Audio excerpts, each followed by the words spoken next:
Hello, hungry people, and welcome to the science of barbecue and grilling with Meathead. Meathead, let's heat things up. Let's talk about charcoal, about wood, and about smoke. Let's start with charcoal. Okay, Jenny, I've got 4 different kinds of charcoal here. This is an exotic charcoal from Japan called binchotan, and this stuff is made the exact same way they've been making charcoal for centuries, by cooking oak wood in a low oxygen environment until all the wood converts to char or carbon, and it burns more evenly and hotter than wood. Okay, now this is lump charcoal. This is lump charcoal, and it's very popular in this country because a lot of people think it's more natural than briquettes. But I have some serious concerns about it.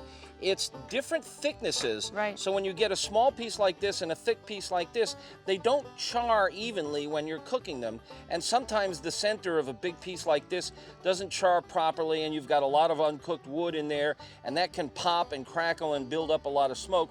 And you don't want smoke from charcoal. Charcoal is for heat. You want wood for smoke. The other thing that concerns me about this stuff is this is construction material, recycled, I would assume.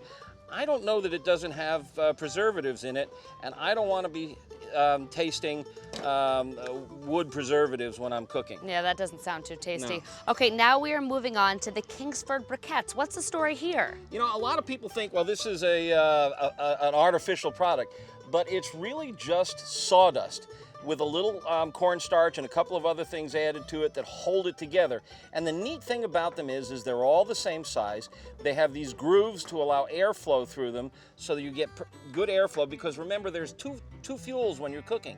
There's the charcoal and oxygen, and you need air to flow through. These are really uniform. They cook the same today as they did yesterday, and I really like the way these things work better. Cooking is all about control.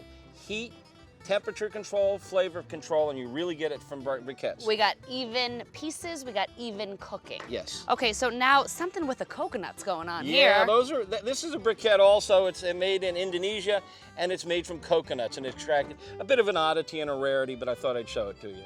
We're using charcoal, and there's a couple of reasons why I like charcoal. First of all, it's a measured amount of heat. I'm going to use this chimney, and that's my favorite way of starting it because it doesn't soak the charcoal with chemicals. And it's a measuring device. It's like a measuring cup. A full chimney is 80 briquettes. A half a chimney is 40 briquettes. 80 briquettes is double the heat of 40 briquettes. So here I'm going to dump in some of the regular blue bag Kingsford charcoal.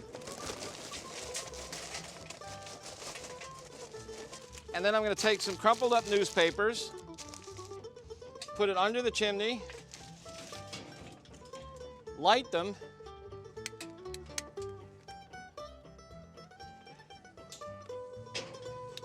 and in about 10 or 15 minutes, these will be all white and ready to go. All right, so we got our charcoal. Now it's time to perfume, to add the scent, to add the seduction to our food, and that comes from the wood. Now, does it matter what kind of wood we use? Yeah, there's a variety of different kinds of wood, like apple and cherry, and that's a minor part of the game. By the time you use your rubs and your sauces, you're not going to notice whether it's apple or cherry or oak. The shape of the wood and the size of the wood does matter. This is a log, and a lot of people cook with just logs. These are chunks. This is just chopped up logs.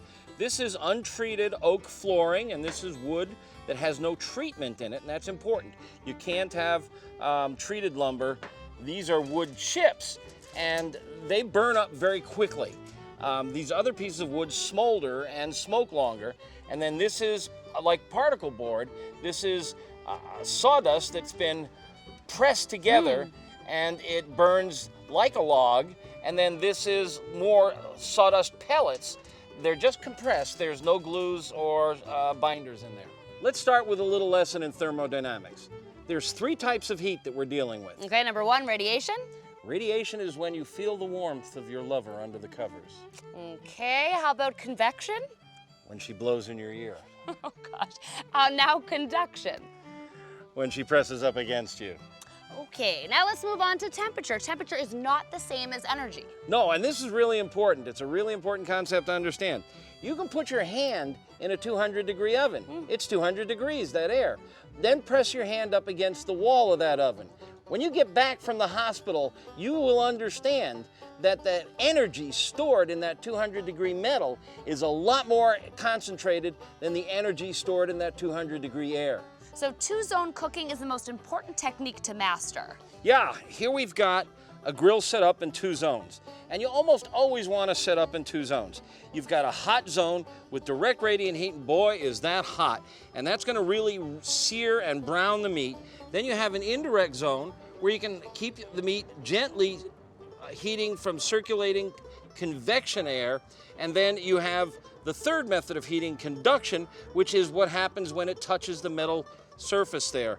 And then you can close the lid and you've got this air circulating in there. You can put wood on the hot side and get smoke going, and you can smoke meat that way. Or if you're grilling something like a steak or burgers, you've got a safe zone to move the meat away from the direct radiant heat. So there we have the basics of charcoal, wood, and smoke. Charcoal for heat, a 2-zone for setup, and then we have the wood for that smoky flavor. And remember, cooking for others is an act of love. And the most important ingredient isn't what's on the plate, it's who's in the chairs.